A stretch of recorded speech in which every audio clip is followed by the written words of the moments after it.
आषाढी वारीला आलेल्या वारकऱ्यांचा परतीचा प्रवास आता सुरू झाला आहे। विठुरायाचं दर्शन घेऊन वारकऱ्यांनी पंढरी नगरीचा निरोप घेतला।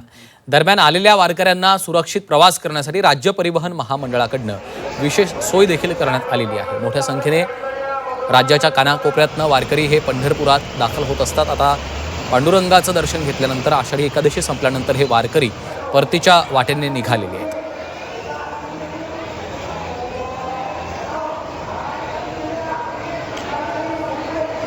आणि याचा आढावा घेतलेला आहे आमचे प्रतिनिधी सचिन कसबे यांनी।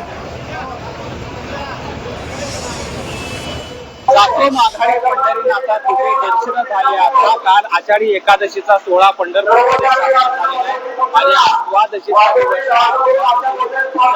एकादशीचा उपवास सोडल्यानंतर राज्यभरातून विठुरायाच्या दर्शनाला आलेले सर्व वारकरी आता परतीच्या मार्गाला निघाल्याचं आपल्याला पाहायला मिळतंय।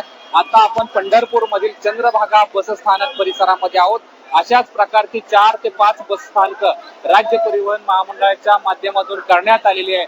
त्या विभागातील भाविकांना परत जाता यावं यासाठी चांगली सोय करण्यात आलेली आहे। राज्यभरातून 5500 लालपरी एसटी बस भाविकांना आपापल्या गावी सुरक्षित जाण्यासाठी तैनात ठेवण्यात आले।